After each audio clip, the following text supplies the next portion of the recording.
Global बाजारों पर चढ़ा ट्रंप और ब्रेक्जिट का बुखार। अमेरिका और यूरोप के बाजार गिरकर बंद, एशिया की कमजोर शुरुआत।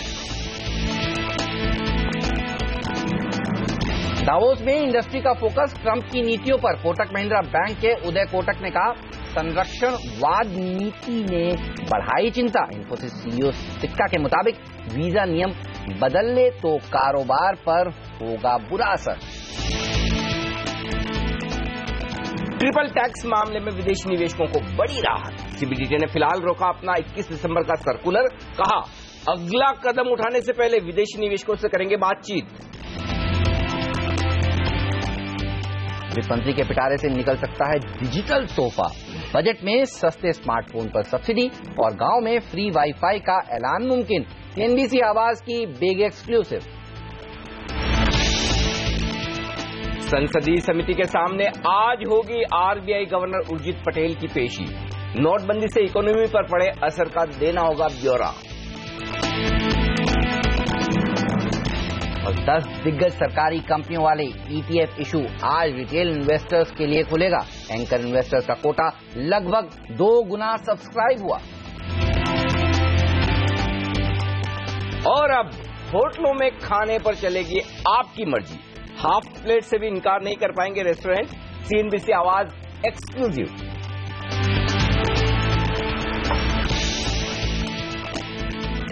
इस साल का एफआईज का पहला खरीदारी का आंकड़ा और डॉलर इंडेक्स में जबरदस्त कमजोरी। तेजी के लिए सब कुछ मसाला तैयार है। क्या 8,500 की तरफ बढ़ेंगे बाजार या फिर वायदा कारोबार से मिलेगा प्रेशर? बड़ा है सवाल, इसका लेंगे जवाब। नमस्कार, मार्केट काउंटडाउन में आप सबका स्वागत है। मैं हूं अनिल सिंह भी। नमस्कार, और मैं हूं हेमंत घई, और हमारे साथ जुड़ रहे हैं हमारे 2 खास मेहमान। PowerMyWealth.com के फाउंडर और सीईओ संदीप वागले साहब, जो स्टूडियो में हमारे साथ शामिल हो चुके हैं। आपका स्वागत है।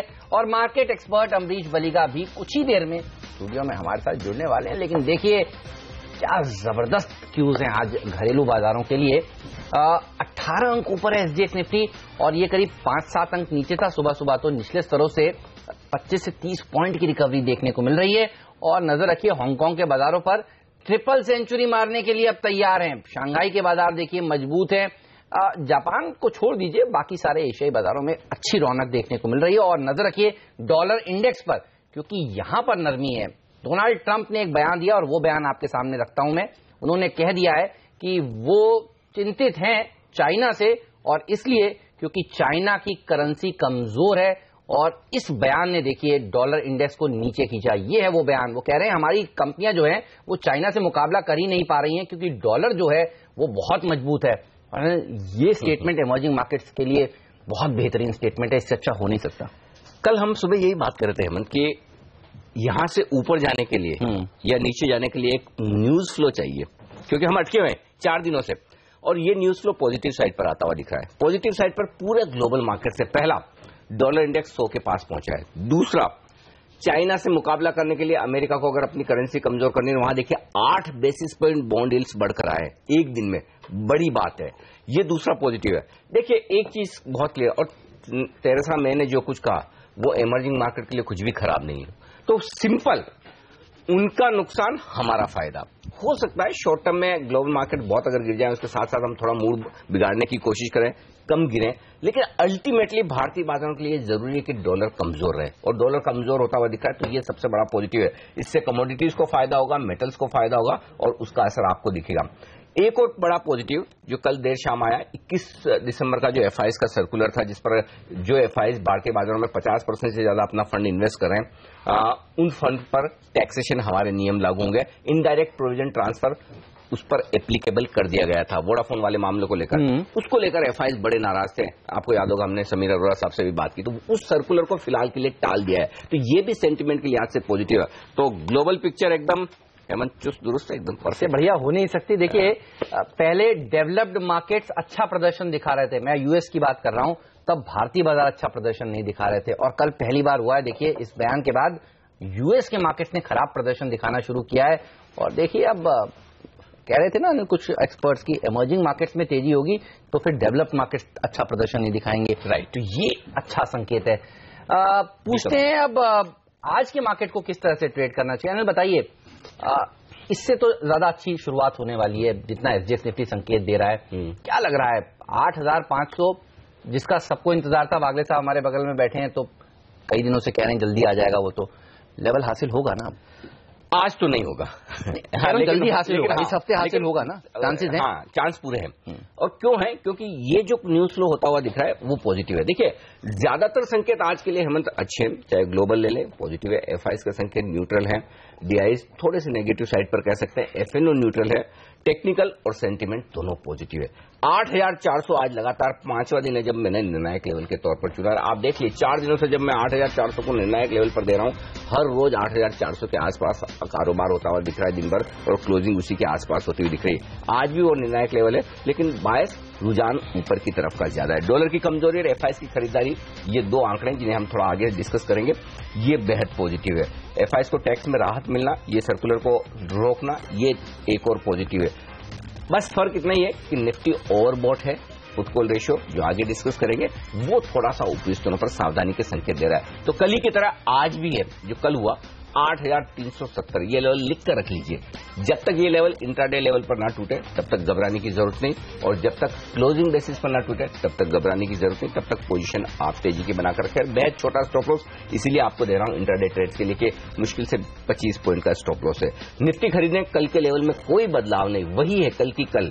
8,370 स्टॉप लॉस है, 8,450, 8,475 ऊपर का लक्ष्य है। निफ्टी पर शॉर्ट कॉल भी वही है, 8,475 के आसपास बेचे, 8,500 का स्टॉप लॉस है, 8,425 का टारगेट है। बैंक निफ्टी के टारगेट्स लेवल्स में कोई बदलाव नहीं। 18,950 का कल का स्टॉप लॉस था, वो ट्रिगर नहीं हुआ। 18,200 का ऊपर का टारगेट हासिल हुआ, माफ कीजिएगा 19,200 का, तो आज भी 19,200 और 19,300 ये दो टारगेट है ऊपर की तरफ। 18,950 का नीचे का स्टॉप लॉस अब भी बरकरार है।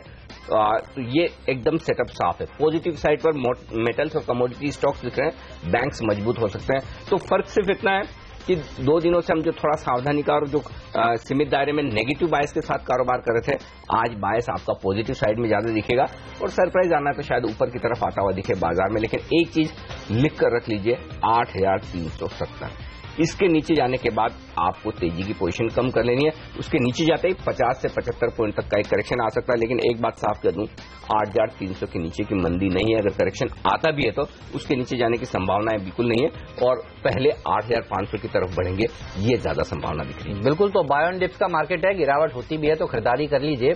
और अगर आपने कल खरीदारी की होती तो देखिए आज आप गैप अप आपको फायदा हो रहा होता। तो BTSC वाले दिन काफी अच्छे हैं। पूछते हैं वागले साहब से, वागले साहब किस तरह से आज ट्रेड करना चाहते हैं निफ्टी को? सर गुड मॉर्निंग, बताइए आप कॉन्फिडेंट हैं 8,500 हासिल होगा 2-4 दिन में? Good morning Hemant, good morning Anil ji. बिल्कुल, एक पिछले 4 दिनों से हम देखते आ रहे हैं 40, 50, 60 पॉइंट का एक सीमित दायरा निफ्टी का है, बैंक निफ्टी का 150, 200। तो मुझे आज कुछ फर्क नहीं लगता है। हाँ, जैसे अनिल जी ने कहा बायस पॉजिटिव है, वो थोड़ी अच्छी बात है। लेकिन अगर समझ लो SGX 20 पॉइंट नीचे भी होता तो मेरा व्यू सेम होता। और अभी भी मुझे अगर 15-20 पॉइंट ऊपर है तो मैं ये नहीं समझता कि ब्रेकआउट आएगा। अनिल जी सही कह रहे हैं, 8,500 आज कल में शायद ना आए, लेकिन बिफोर एक्सपायरी आ जाना चाहिए, जो हम प्री बजट रैली मानेंगे। और माहौल तो बुलिश है। आज मेरे 3 बुलिश स्टॉक है, एक सेल का स्टॉक है। तो 8350 के स्टॉप लॉस से जो 8370 अनिल जी कह रहे हैं, मैं उनके साथ बिल्कुल सहमत हूँ। 8480 का मेरा टारगेट है, जो 1 या 2 या 3 दिन का होगा। और निफ्टी बैंक 18,950, 19,250 ये रेंज है। ऑलराइट, चलिए, तो तेजी करनी चाहिए, गिरावट में खरीदारी करनी चाहिए। 3 बाय आइडियाज कौन से हैं जानेंगे कुछ ही देर में वागले साहब से। लेकिन अब बात कर लेते हैं उस आंकड़े की जिसने कल बेयर्स को बहुत परेशान रखा रात भर। 2017 में पहली बार थोड़ा सा ही सही बाइंग का फिगर आ जाए और क्या चाहिए, लेकिन घरेलू संस्थागत निवेशक जिन्होंने अब तक इस रैली को यहां तक लेकर आए थे, उनकी तरफ से बिकवाली हुई है। कैसे रीड कर रहे हैं इसे? बिकवाली भी बढ़ी हुई है, 600 करोड़ की बिकवाली का आंकड़ा। तो जाहिर सी बात है कि घरेलू फंड ने मन बना रखा कि एफआईआई जब खरीदने आएंगे तो हम सप्लाई करेंगे। बात है। और इन आंकड़ों के दम पर हेमंत कुछ खास बदला नहीं है। क्यों खास नहीं बदला है? एक तो ये कि खरीदारी का आंकड़ा है लेकिन बेहद छोटा है, 142 करोड़ का। और पिछले 3-4 दिनों से देखिए आंकड़े कैश मार्केट के 200-300 करोड़ से ज्यादा की बिकवाली के है नहीं। तो ऐसा नहीं कि कोई 500-1000 करोड़ एफआईआई ने एक ही दिन में डाल दिया। तो मूड बदलने वाला आंकड़ा मैं नहीं मानता, मैं सिर्फ इसे राहत वाला आंकड़ा मानता हूं कि हाँ, इससे थोड़ा सेंटीमेंट में सुधार होगा, डेटा में सुधार नहीं होगा। और डेटा में क्यों सुधार नहीं होगा उसका एक और रीजन है। वो रीजन है कि आप वायदा कारोबार में देखिए 170 करोड़ के इंडेक्स फ्यूचर्स एफआईआई ने बेचे, 300 करोड़ के स्टॉक फ्यूचर्स बेचे। तो नेट तो स्टॉक में 150 करोड़ की बिकवाली है। स्टॉक फ्यूचर्स और कैश मार्केट की बिकवाली मिलाकर देखें। ऑप्शंस में भी कोई खास आंकड़ों में बदलाव है नहीं। तो ओवरऑल ये कहूंगा कि पिछले 2 दिनों की तरह ही ये आंकड़े हैं। थोड़ी सी रिलीफ ये कि कैश मार्केट में पहली बार 2017 में खरीदारी का आंकड़ा आया है।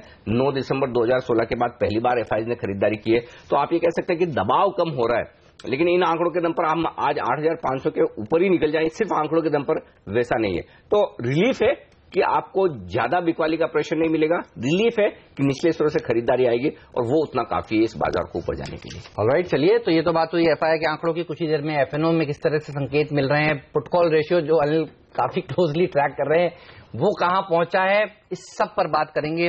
लेकिन आप देखिए, आज बैंकिंग स्टॉक्स पर नजर जरूर रहनी चाहिए, क्योंकि कल yes bank, Axis Bank, Federal bank के नतीजे आने वाले हैं और कल एक्सपायरी भी है बैंक निफ्टी की। तो इंटरेस्टिंग होगा आज बैंक्स का परफॉर्मेंस कैसा रहता है। लेकिन पहले जानते हैं वागले साहब के आज टॉप 3 ट्रेडिंग बाय आइडियाज कौन से हैं। वागले साहब तीनों बता दीजिए एक साथ। हेमंत, मैं हीरो मोटो कॉर्प के साथ पहले शुरुआत करता हूं, जिसमें कल लास्ट 1 आवर में अच्छी खासी बाइंग हुई, one of the highest volumes in the past 1 month hourly charts में। Okay. वो हमने कल लास्ट आवर में देखे, तो मुझे लगता है ये ट्रेडिंग अच्छा बाय मूवमेंट आज के लिए दे सकता है। 3105 के स्टॉप लॉस रखे फॉर अ टारगेट ऑफ 3186, 1 से 2 दिन का व्यू है। M&M फाइनेंशियल, ये मेरा दूसरा आइडिया होगा, जो जिसमें प्राइस और वॉल्यूम ब्रेकआउट को हमको देखने को मिला। ये हमारा BTST भी था, मुझे लगता है आज अच्छी खासी मूव आनी चाहिए। 294 के स्टॉप लॉस से बाय करें फॉर अ टारगेट ऑफ 306। और तीसरा बाय आइडिया है गुजरात स्टेट पेट्रोनेट GSPL। इसमें पैटर्न काफी पॉजिटिव बना है, प्राइस और वॉल्यूम ब्रेकआउट है। 140 के स्टॉप लॉस से बाय करें for a target of 156। Again 2 से 3 या 4 दिन का व्यू है। ओके, तो GSPL, इसके लिए कुछ खबरें भी आई हैं, वो भी हम आपको विस्तार से आगे बताएंगे। 6% देखिए कल रैली इसीलिए कर रहा था। इस सब पर बात होगी थोड़ी देर में विस्तार से। अमरीश बलिगा भी हमारे साथ स्टूडियो में आ गए हैं, माइक अप हो रहे हैं, उनसे पूछेंगे कि उनको कौन से स्टॉक्स और सेक्टर्स आज के लिए पसंद है। लेकिन पहले बात पुट कॉल रेशियो की, कहां पहुंचा है? अब भी चिंता की बात है बिल्कुल है। और अच्छा हेमंत, एक चीज है कि अगर बाजार को अटकना है तो सिर्फ एफएनओ डेटा के नंबर। वो कहते हैं कि अगर टाइगर है तो बहुत तेज छलांग लगा सकता है, भाग सकता है, हल्का होता है, और हाथी है तो हाथी दौड़ नहीं सकता, वो उसे धीमे धीमे ही चलना पड़ेगा। ये हाल है एफएनओ का। 1 करोड़ शेयरों का ओपन इंटरेस्ट है, 8,400 और 8,450 पर, दोनों जगह 50-50 लाख शेयरों का ओपन इंटरेस्ट है कॉल्स में। और यही वजह कि बाजार अटक रहा है और कोई वजह नहीं है ये पोजीशन। अच्छा, इंटरेस्टिंग बात क्या है, दोनों ही तरह के ट्रेडर्स अपनी पोजीशन छोड़ने के लिए तैयार नहीं है। न तेजी करने वाले छोड़ने को तैयार है, न मंदी करने वाले। दोनों इंतजार ये करें कि कुछ तो ऐसी बात हो जिसकी वजह से हमारा फेवर हो जाए। कोई अननोन ट्रिगर चाहिए, कोई ऐसी न्यूज चाहिए जिससे या तो बाजार 100 पॉइंट नीचे खिसक जाए या 100 पॉइंट ऊपर खिसक जाए। क्योंकि अच्छा, क्यों नहीं छोड़ रहे हैं पोजीशन, उसका भी बहुत क्लियर कट कारण है। कारण क्या है, जो पोजीशन मंदी करने वालों ने बनाई उनको पता है कि 8,500 के ऊपर बाजार निकलेगा नहीं, तो आपको अपनी रिस्क पता है कि 100 पॉइंट की हमें और रिस्क रखनी है। जो तेजी करके बैठे हैं उन्हें पता है पहली बात तो हम 8,370 ही नहीं तोड़ रहे हैं, और तोड़ भी दिया तो 8,300 तो पक्का नहीं तोड़ेंगे, तो फिर हमें डरना क्या है। लेकिन एक संकेत कल के डेटा में बहुत बेहतरीन है, वो बता दूं एफएनओ में, भले ही पोजीशन हल्की नहीं हुई हो, बेस ऊपर शिफ्ट हुआ है। कैसे? हाईएस्ट ओपन इंटरेस्ट 8,000 से 8,300 पर शिफ्ट हुआ है पुट में, और 8,400 से 8,500, लगभग दोनों जगह बराबर है, लेकिन थोड़ा सा बेस ऊपर शिफ्ट होने के संकेत आए। ये एक पॉजिटिव है। दूसरा पॉजिटिव क्या है, कल के सेशन में बैंक निफ्टी और निफ्टी दोनों में थोड़ी ही सही लेकिन पोजीशन कम होती हुई दिखी है। तेजी करने वाले ट्रेडर्स ने अपनी पोजीशन थोड़ी हल्की की है, क्योंकि दोनों ही जगह प्रीमियम कम होकर आई है। तीसरा अहम संकेत जिसकी मैं बात कर रहा था, विक्स, लगातार 2 दिनों से विक्स थोड़ा सा बढ़ता हुआ दिख रहा है, तो इसका मतलब क्लियर है अब यहां से बाजार में उतार चढ़ाव बढ़ने वाला है, उसके लिए तैयार हो जाइए। तो वो आसान मूवमेंट, वन साइड मूवमेंट वाला वक्त जाने वाला है। ये संकेत विक्स इंडेक्स से आपको पहला मिलता हुआ दिख रहा है। अब आपके लिए करना क्या है, पहली चीज, वैसे देखा जाए तो 8,425 और 8,375, ये 50 पॉइंट की रेंज है निफ्टी की, जिसके बीच में बाजार में निफ्टी वक्त बिताने की कोशिश करेगा। अब इस रेंज के बाहर जिस तरफ निकले 50-50 पॉइंट का मूव आपको तुरंत जल्दी से आता हुआ नजर आएगा, जो बाजार को एक बड़ा मूव इंट्राडे में दे सकता है। तो 8,425 के ऊपर टिक गए तो 8,475 मिलेगा, 8,370-75 के नीचे टिक गए तो 8,325 मिलेगा। तो आराम से रेंज को ट्रेड करिए। हाँ, कल के डेटा कैश मार्केट के थोड़े से खराब जरूर है, लेकिन मेरे ख्याल से ज्यादा घबराने की जरूरत नहीं, एक दिन के डेटा पे हम मूड नहीं बदलेंगे। बिल्कुल। अच्छा, आपने शुरू में जब बाजार के बारे में बात की तो 2 बार बात करी, सीबीडीटी ने जिस तरह से इनडायरेक्ट टैक्स के ऊपर अपना सर्कुलर जो पेश किया था उसको ठंडे बस्ते में डाल दिया। ये बताइए, ये कितना बड़ा पॉजिटिव है एफआईआई के लिए, और एफआईआई आज इससे कितने खुश होने वाले हैं? सबसे बड़ा पॉजिटिव तो हेमंत एक चीज है कि ये सरकार सुन रही है। एग्जैक्टली। अगर किसी को कोई तकलीफ है तो वो सुन रही है, और वो मैं बड़ा पॉजिटिव मानता हूं। ऐसा नहीं कि सरकार ने सर्कुलर वापस ले लिया। सरकार क्या कह रही है कि हम सुनेंगे। 21 दिसंबर को एक सर्कुलर आया, और वो सर्कुलर ये कहता है कि जो इंडिया डेडिकेटेड फंड्स हैं, जो अपने फंड का 50% से ज्यादा हिस्सा हिंदुस्तान में लगा रहे हैं, उन पर हिंदुस्तान के नियमों के हिसाब से टैक्स किया जाएगा, चाहे वो कहीं से भी आए हों। अब जो एक तो ऐसे फंड जो सिर्फ हिंदुस्तान में पैसा लगाना चाहते हैं, उन्हीं को आप मार रहे हैं। एक तो अच्छा काम कर रहे हैं, दूसरा वो भी चलो ठीक है। अब उन फंड में सपोज किसी भी एक इन्वेस्टर का 5% से ज्यादा एक्सपोजर है, तो उस पर और टैक्स लगेगा, तो उसको एक ही फंड के इन्वेस्टमेंट पे 2 बार टैक्स देना है। तीसरा, समझिए वो अमेरिका से यहां आकर पैसा लगा रहा है, और अमेरिका के कानून के हिसाब से उसके इन्वेस्टमेंट पे टैक्स लगना है, तो तीसरा टैक्स उसको वहां भी भरना है। तो ये ट्रिपल टैक्सेशन का जो डर था, ये एक बार के लिए हटाओ दिखा। मैं समझता हूं कि ये बजट में या बजट से पहले तो ये और दूसरा गार जो 1 अप्रैल 2017 से लगभग लागू होना तय है, नहीं? हाँ है, लेकिन क्लैरिटी नहीं है। क्या क्या प्रोविजंस होंगे, किस तरह लागू होगा, किन चीजों पर लागू होगा, ये 2 क्लैरिफिकेशन आ जाएंगे तो एफआईआई बहुत खुश होंगे। लेकिन आज सेंटीमेंट सुधारने के हिसाब से ये बड़ी चीज है, बड़ी चीज है सेंटीमेंट सुधारने के हिसाब से। इसलिए हम कह रहे हैं, देखिए इतने पे अटकने वाला है नहीं निफ्टी, आज तो तेजी होगी। और कौन से सेक्टर सबसे अच्छा प्रदर्शन दिखाएंगे, ये है बड़ा सवाल। इसका जवाब देंगे अम्बरीश बलिगा हमारे साथ कुछ ही देर में अब जुड़ेंगे, बल्कि माइकअप होकर तैयार बिल्कुल हो चुके हैं। और ये भी हम आपको बताएंगे कि 5 टेक्निकल एक्सपर्ट्स की क्या राय निकल कर आ रही है, निफ्टी में कौन से वो 5 स्टॉक्स है जो खबरों के दम पर आज कमाल दिखा सकते हैं। तो ये सब ब्रेक के बाद।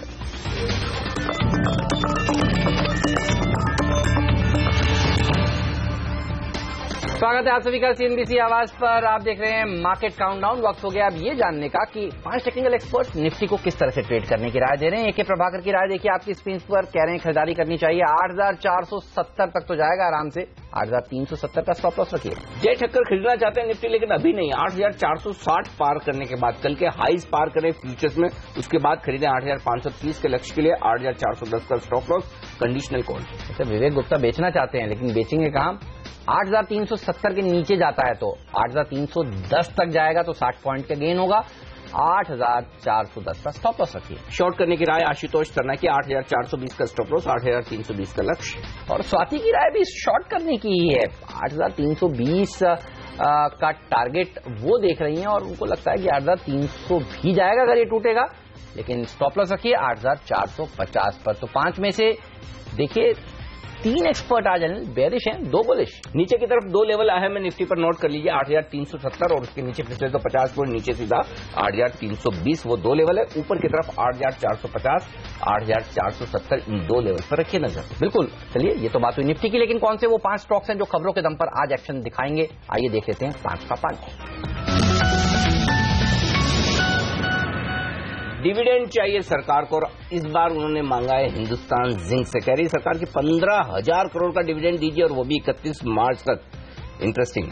स्टॉक पर एक्शन दिखेगा आज पॉजिटिव। सुप्रीम इंफ्रा, ये कंपनी कर्ज में डूबी हुई है, मुश्किल में है, और कर्ज को रिस्ट्रक्चर कराएगी। और आप देखिए S4A गाइडलाइंस जो आरबीआई ने पेश की थी, उसके तहत कर्ज की रिस्ट्रक्चरिंग होगी। जनरली इस तरह की खबरों पर शेयर भागते हैं, आज इसका नंबर आ सकता है। टाटा एलेक्सी, बड़ी इंटरेस्टिंग खबर है। बेंगलुरु में बिना ड्राइवर के चलने वाली कार की टेस्टिंग की तैयारी है, और ये देश में पहली इस तरह की टेस्टिंग होगी कि ड्राइवर की जरूरत नहीं है और कार चल रही है। और टाटा एलेक्सी इन तमाम कंपनियों को इस तरह के कंपोनेंट सप्लाई करने का कारोबार करती है, तो सेंटीमेंट के लिहाज से तो अच्छी खबर है। गूगल, एप्पल, उबर, टेस्ला के बाद देखिए ये एक और ऐसी टाटा ग्रुप की कंपनी जो बिना ड्राइवर की गाड़ी की टेस्टिंग करेगी। मार्केटर पर भी रखिए नजर। याद होगा आपको, पिछले हफ्ते हमने कहा था QIP कर रहे हैं। QIP किस भाव पर कर रहे हैं ये इन्होंने उस समय तय नहीं किया था। अब आप देखिए 40 रुपए का भाव सामने आया है, तो करंट मार्केट प्राइस से करीब 10% डिस्काउंट पर ये शेयर जारी किए जाएंगे। तो आज देखना होगा किस तरह की कमजोरी होती है स्टॉक में, उसके बाद किस तरह का प्रदर्शन दिखाता है। हिंदुजा वेंचर्स, यहाँ पर ये 187 करोड़ रुपए के शेयर बेचने वाले हैं हिंदुजा एनर्जी में अपने, तो ये इक्विटी बेचकर पैसा मिलेगा, शेयर के लिए पॉजिटिव खबर। हमारे एक्सपर्ट्स हमारे साथ है संदीप वागले साहब और अम्बरीश बलिगा जी भी अब आ चुके हैं हमारे साथ, जाने माने मार्केट एक्सपर्ट। और अम्बरीश जी से राय ली जाए निफ्टी पर और बाजार पर, सेक्टर्स पर। सर, आप तो कब से कह रहे हैं खरीदारी कीजिए, या 8,300 से 8,400 भी आ गया, 8,500 की तरफ भी बढ़ रहा है, कोई टेंशन नहीं ना? चलने दे, ऊपर जा रहा है, ठीक है। टेंशन होगा शायद 8,500 के ऊपर। अच्छा, ऊपर होगा। या हमको तो टेंशन नहीं है कि 8,500 पार क्यों नहीं हो रहा है ये। पार तो अभी शायद कर लेगा, होना नहीं चाहिए। Okay, at least in pre budget, क्योंकि हम लोग अभी एक रेंज में है 8250 to 8500। ठीक है, यदि 8500 के ऊपर चले जाता है प्री बजट में, then I think the expectation would be too high. और यदि कुछ भी डिसअपॉइंटमेंट आता है बजट में, इट इज नॉट पॉसिबल कि 100% जो एक्सपेक्टेशन है सब कुछ हो जाएगा। तो in case of any disappointment, the cut could be decently sharp. तो उस हिसाब से मुझे लगता है कि if you are within this range of 8250 to 8500 over the next 2 to 3 weeks, I mean next 2 weeks before the budget, तो शायद we should be in the safe zone। और मैं बोलूंगा जब भी कुछ करेक्शन आता है, जैसे कि आपने भी कहा है कि there could be decent amount of volatility, तो जब भी volatility में we see slightly lower levels, that's a buying opportunity। Okay, तो कौन से वो स्टॉक्स हैं जो अमरीश को पसंद है, इस पर बात करेंगे छोटे से ब्रेक के बाद। वागले साहब ने 3 खरीदारी के आइडियाज तो बता दिए, GSPL, M&M financials, hero MotoCorp, लेकिन एक सेल आइडिया भी है उनके पास, वो कौन सा है, इस सब पर बात होगी ब्रेक के बाद।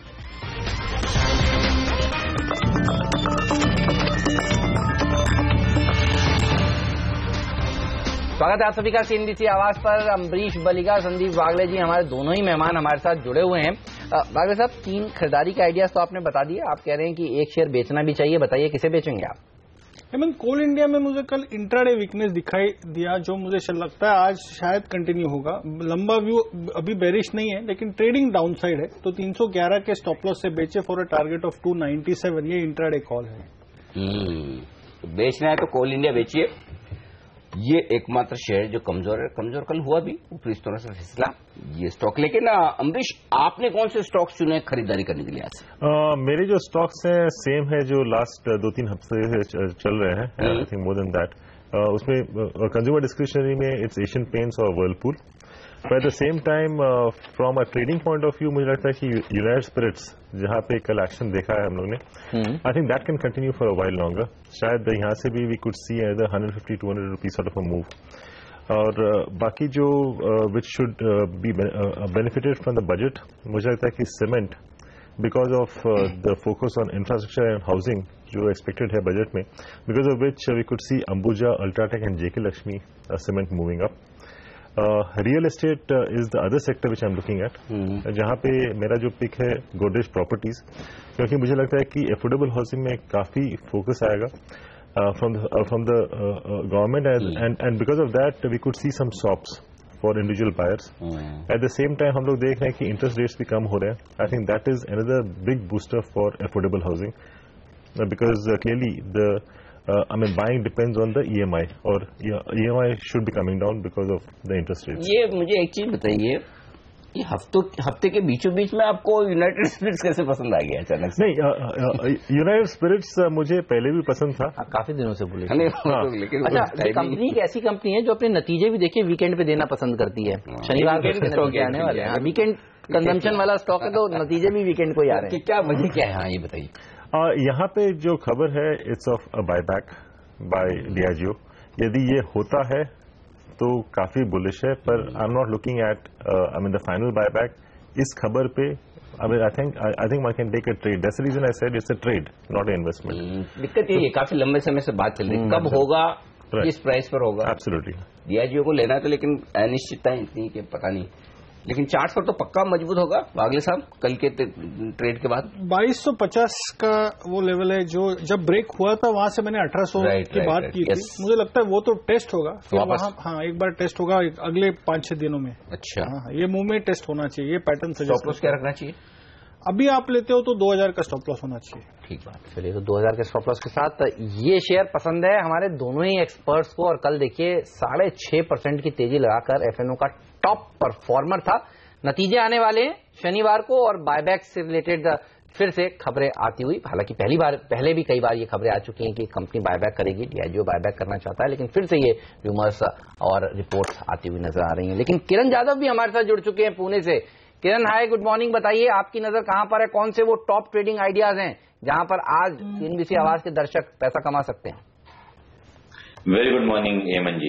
मेरा पहला स्टॉक रहेगा यूबीएल। यूबीएल में बहुत अच्छी चार्ट पैटर्न बना है। जैसे हम बात कर रहे थे मैकडोवेल्स की या यूनाइटेड स्पिरिट्स की, जहां पे एक अच्छा ब्रेकआउट दिखाई दे रहा है। अगर डेरिवेटिव डेटा देखते हैं तो इधर मुझे बहुत अच्छा रुझान दिखाई देता है। इसी के साथ जो पिछले 3 दिन से कंसोलिडेशन चल रहा था, उस कंसोलिडेशन के हायर एंड पे हम ट्रेड करते नजर आ रहे हैं। तो वॉल्यूम्स और ओपन इंटरेस्ट एडिशन ये सब देखते मुझे लगता है यूबीएल में 814 के स्टॉप लॉस के साथ अगर ट्रेड इनिशिएट किया जाए तो 860 के टारगेट्स आपको आज या कल तक देखने को मिलेंगे। दूसरा होगा हिंदुस्तान जिंक। हिंदुस्तान जिंक ने परसों एक ब्रेकआउट दिया था और ब्रेकआउट देने के बाद कल एकदम सुस्त कारोबार देखने को मिला। मुझे लगता है ये कंसोलिडेशन फेज है और ये कंसोलिडेशन फेज बिल्कुल ब्रेकआउट देने की तैयारी में है। कल अच्छे खासे वॉल्यूम हुए थे, निचले स्तरों पे अच्छा बेस बिल्डिंग फॉर्मेशन हुआ है। तो हिंदुस्तान जिंक बाय करना चाहिए। 283 का बहुत नजदीक वाला स्टॉप लॉस है और टारगेट्स 297 के रहेंगे। अच्छे रिस्क टू रिवॉर्ड रेशियो वाला ट्रेड है।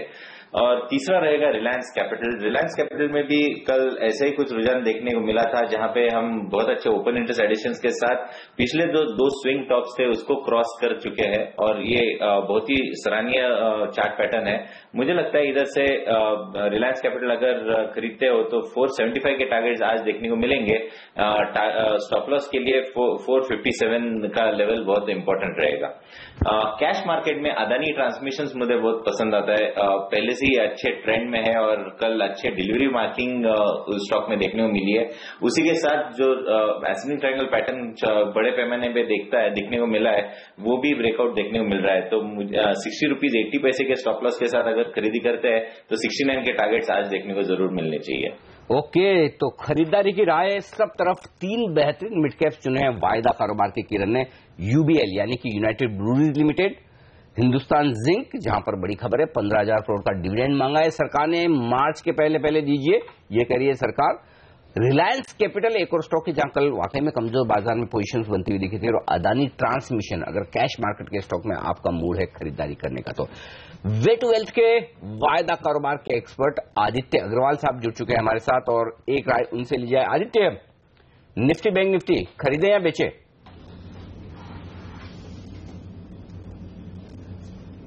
मॉर्निंग अनिल जी। निफ्टी में देखें तो निफ्टी में काफी अच्छा ब्रेकआउट ऑलरेडी हम देख चुके हैं 8300 के ऊपर। उसके बाद हमको लगता है कि ये जो थोड़ी सी रिकवरी चालू हुई है और कंटिन्यू रहेगी ऊपर में। निफ्टी 8450 8500 तक के लेवल आने वाले कुछ दिनों में दिखा सकता है। तो मेरी राय रहेगी कोई भी डिक्लाइन आता है निफ्टी में, निफ्टी 8380 8370 के आसपास आता है तो उसका as a buying opportunity use करनी चाहिए। वो नीचे में स्टॉप लॉस आएगा 8330 का, ऊपर में 8470 8475 तक के टारगेट हम एक्सपेक्ट कर रहे हैं। साथ ही साथ ऑप्शंस का डेटा देखें तो उससे भी साफ लगता है कि प्लेयर्स का रुझान ज्यादा बुलिश साइड में है। इस सीरीज की स्टार्टिंग में देखें तो 7,900 की पुट पे हमने काफी एग्रेसिव राइटिंग देखा था, लेकिन वो बेस शिफ्ट होकर 8300 की पुट पे आ गया जहां पे मैक्सिमम पुट राइटिंग है। तो इससे साफ लगता है कि 8300 का पुट काफी स्ट्रॉन्ग सपोर्ट रहेगा निफ्टी के लिए और उसको तोड़ना काफी मुश्किल रहेगा नीचे की साइड में। बट सिमिलरली साइड में 8500 की कॉल पे काफी एग्रेसिव राइटिंग है, तो हमको लगता है कि मार्केट एक रेंज में रहेगा इस एक्सपायरी के एंड तक 8300 और 8500 की रेंज में। But it will trade with positive biasness, so कोई भी decline as a buying opportunity use करनी चाहिए। सिमिलरली बैंक निफ्टी में देखें तो बैंक निफ्टी में एक काफी स्ट्रॉन्ग एक रेजिस्टेंस लेवल था, उसको ब्रेक किया 18,600 18,700 का। तो अब बैंक निफ्टी उसके काफी ऊपर चल रहा है। साथ ही साथ बैंकिंग काउंटर्स में देखें private sector bank and public sector bank दोनों ही सेक्टर बैंकिंग सेक्टर में अच्छी बाइंग देखने को मिल रही है। तो यहां से बैंकिंग सेक्टर भी अच्छा लग रहा है। हमको लगता है कि बैंक निफ्टी 19,200 को निकालता है तो ऊपर में 19,600 तक की जगह उसमें बनेगी। तो 19,200 के बाय करने की सलाह दूंगा, फिर टारगेट ऑफ 19,600। बिल्कुल, बैंक साहब यही दरअसल बाजार को संभाले हुए हैं और आप देखिए कल दिग्गज banks, Yes Bank, Axis Bank, Federal Bank, Lakshmi Vilas Bank, बैंकों के नंबर्स आने वाले हैं और एक्सपायरी भी है वीकली। तो आज देखना होगा बैंक निफ्टी किस तरह से प्रदर्शन दिखाता है। लेकिन ये बताइए आपके टॉप ट्रेडिंग आइडियाज आज के लिए आदित्य कौन से हैं? वेल, मेरा पहला स्टॉक रहेगा रिलायंस कैपिटल का। कल के सेशन में रिलायंस कैपिटल ने काफी अच्छा ब्रेकआउट दिया है, साथ ही साथ इसमें हमने एक अच्छा ओपन इंटरेस्ट बिल्डअप भी देखा है। तो हमको लगता है कि यहां से ये 490 495 तक के लेवल्स आने वाले कुछ ट्रेडिंग सेशंस में दिखा सकता है। तो यहां से रिस्क और रेशियो बायर्स की फेवर में है। रिलायंस कैपिटल करंट लेवल से बाय करके चल सकते हैं with target of 490 and stop loss of 453।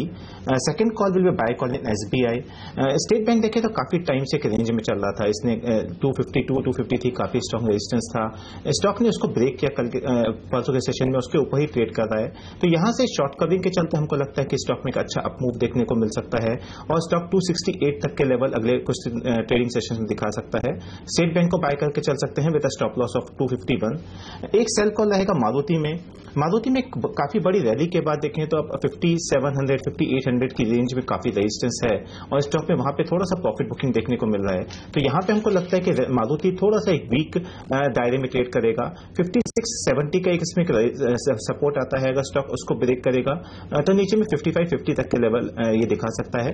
तो मेरी सलाह रहेगी 5670 अगर फ्यूचर में तोड़ता है नीचे की साइड तो उसको बेच कर चल सकते हैं विद टारगेट ऑफ 5550।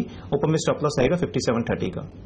तो 3 बेहतरीन पिक्स आदित्य की। रिलायंस कैपिटल जो किरण को भी पसंद है, उनको भी पसंद है, इसके अलावा एसबीआई खरीदने की राय है और मारुति पर लगाए आप खरीदारी का दाव, ये कह रहे हैं आदित्य। लेकिन बता दें आपको दिग्गज क्या कह रहे हैं। दावोस में वर्ल्ड इकोनॉमिक फोरम चल रही है और वहां पर देश के दिग्गज कॉर्पोरेट हाउस जुड़े हुए हैं। वो लीडर्स ऐसे हैं जो हमारी पॉलिसी पर बेहतरीन राय रखते हैं, उनकी बात काफी इंपॉर्टेंट होती है। वो कह रहे हैं कि देश में इस वक्त कारोबार करने की स्थितियां पहले के मुकाबले में काफी बेहतर है और भले ही दुनिया भर में कुछ भी नीतियां बदलती रहे, हमारे यहाँ कोई खास फर्क नहीं पड़ने वाला है। आइए देखते हैं नेटवर्क 18 की एक्सक्लूसिव बातचीत दिग्गजों के साथ। My sense is that, the president-elect himself is an entrepreneur and, a businessman. And I expect the government to be an innovation-friendly, a business-friendly, entrepreneurship-friendly administration. So as long as we focus on delivering value and delivering innovation, we'll be okay. And we do expect that there will be changes to the visa policy and that could have a short-term impact. I would watch the first 90 days of the Trump presidency to see how he takes the American economy in which direction. The expectation is that it's going to be a lot more domestic focused. It's going to be combined with a big boost to spending in the US, including infrastructure. And he's now talking like what most emerging markets talk, which is make America great again.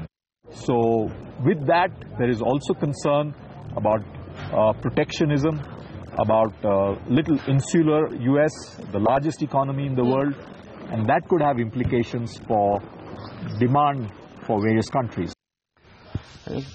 तो दिग्गज corporate India के experts आप कहते हुए Davos में एक सुर में कि इकोनॉमी भारत की बहुत ही जबरदस्त है, लेकिन बड़े एफआई ब्रोकरेजेस क्या कह रहे हैं, ये है इंपॉर्टेंट आज भी। और नियति हमारे साथ जुड़ेंगी ब्रेक के बाद और उनसे जानेंगे खास तौर पर यूनाइटेड स्पिरिट्स पर ब्रोकरेज हाउसेस की क्या रिपोर्ट्स निकल कर आ रही हैं। कुछ ही देर पहले आपने सुना अमरीश बलिगा कह रहे हैं खरीदारी करिए, किरण कह रहे हैं कि आपको यूबीएल खरीद लेना चाहिए। तो स्पिरिट्स कंपनियों में तेजी बन रही है। ब्रोकरेज हाउसेस की रिपोर्ट्स आएंगे ब्रेक के बाद और जानेंगे क्या राय रखते हैं वो और दूसरे शेयरों पर।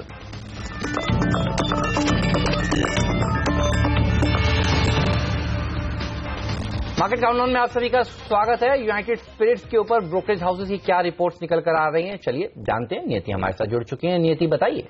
ओवरवेट है मॉर्गन स्टैनली और लक्ष्य 2400 रुपए का दे रहे हैं। मौजूदा भाव से आपको 15% की तेजी शेयर दिखा सकता है। 315 रुपए के आसपास करंट मार्केट प्राइस से ऊपर ये शेयर जा सकता है। क्यों?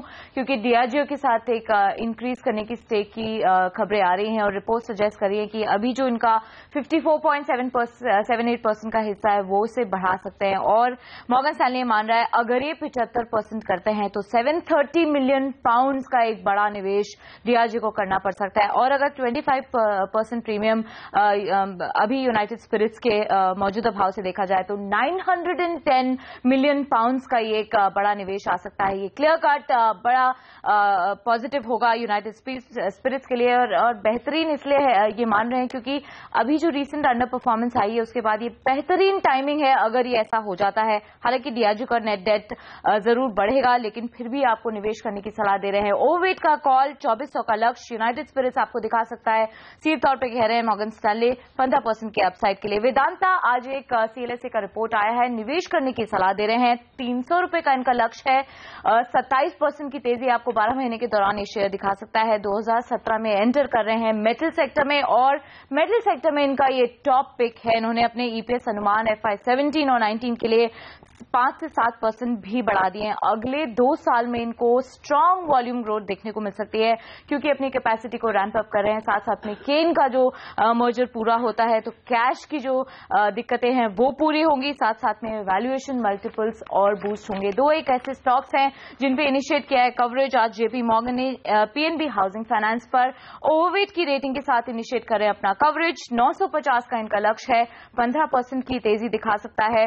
ग्रोथ स्टोरी है, डिस्ट्रीब्यूशन का नेटवर्क ये अपना एक्सपैंड कर रहे हैं और फोरकास्ट कर रहे हैं 33% ईपीएस FY 16-19 के दौरान। की ड्राइवर इनका लोन ग्रोथ होगा। निवेश करके चलिए, 950 का लक्ष्य आपको पीएनबी हाउसिंग दिखा सकता है। चोलामंडलम इन्वेस्टमेंट पे आज एक इनिशिएट करा है coverage. Credit Suisse out perform की रेटिंग के साथ लक्ष्य इनका 1150 का है, 20% का अपसाइड पोटेंशियल ये भी देख रहे हैं। डाइवर्सिफाइड पोर्टफोलियो है और 3 डेकेड से ये व्हीकल फाइनेंस में अपने आप को मजबूत पैठ बना चुका है। 30 बेसिस पॉइंट का निम्स में एक एक्सपेंशन देख रहे हैं अगले 3 साल में। निवेश करके चलिए, 1150 का लक्ष्य आपको चोलामंडलम भी दिखा सकता है।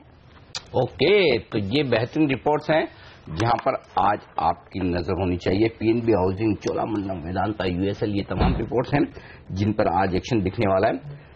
वेदांता और हिंदुस्तान जिंक, ये 2 स्टॉक हैं जो बड़े इंटरेस्टिंग दिख रहे हैं। हिंदुस्तान जिंक में तो एक खबर हमने कही कि भाई 15,000 करोड़ का डिविडेंड देने की सरकार बात कर रही है और वेदांता पर भी सीएलए से बुलिश हुआ। मेटल्स, एक तरफ डॉलर भी कमजोर हो रहा है। अमरीश, क्या लग रहा है, ये अब भी खरीदने का मौका है क्योंकि ये तो 2016 का स्टार सेक्टर रहा है? एब्सोल्युटली, तो मुझे लगता है कि यहाँ पे I think one should be a bit cautious. From a trading point of view शायद थोड़ा बहुत अपसाइड रह सकता है, possibly either 4-5%, maybe 6% also. But from an investor's perspective at these levels, I would be cautious क्योंकि in fact I had suggested a contrarian buy close to a year back. उस वक्त Vedanta was below 100 levels, I think closer to about 80-85. But at these levels I surely not suggest a buy. Okay, तो ये रहा वेदांता के ऊपर, लेकिन Hindustan zinc के charts कैसे लगते हैं ये बताइए किरण। जिस तरह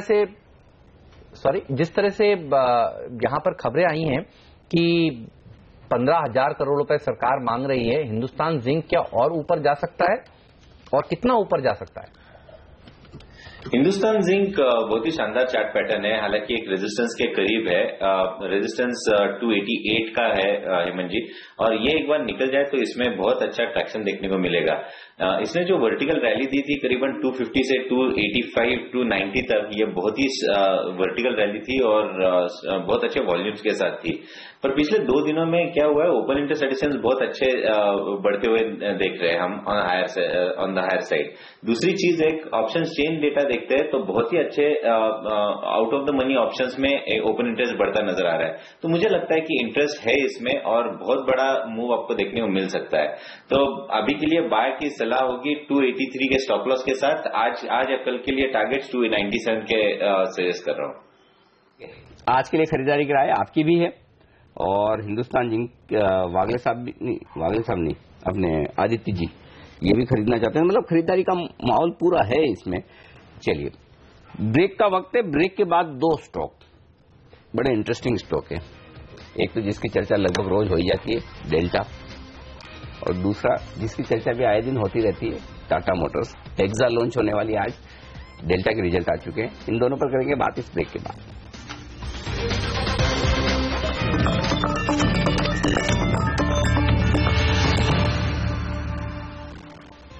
आप सबका स्वागत है मार्केट काउंटडाउन में, और अब बात करेंगे हम डेल्टा कॉर्प की। डेल्टा कॉर्प कल नहीं, आज सुबह ही एक्चुअली बाजार बंद होने के बाद नतीजे जो आने थे वो आज सुबह आए और नतीजे मजा नहीं आ रहा देख के। ऐसा जो लग रहा था जिस हिसाब से स्टॉक में तेजी हुई, देखिए क्या है। रेवेन्यू 99 करोड़ से बढ़ा है 103 करोड़, प्रॉफिट 7 करोड़ से बढ़ा है 10 करोड़। प्रॉफिट भले ऐसे 30% दिखा, लेकिन इबिटा 32 से 31 करोड़ और मार्जिन भी लगभग 2.5% कम हुआ है। तो नतीजे मिले जुले हैं। अब स्टॉक तो भागा है, करेक्शन होता है तो क्या खरीदना चाहिए, यदि हाँ तो किस लेवल पर, या फिर प्रॉफिट बुकिंग करके निकल जाएं? वागले साहब, चार्ट देखकर क्या सिचुएशन है? अनिल जी, करेक्शन आता है तो अभी भी मैं बाइंग की सलाह दूंगा। 127 125 ये रेंज होगा जहां पर मैं कंफर्टेबल रहूंगा, लेकिन 135 140 ये रेंज है जहां पर रेजिस्टेंस है।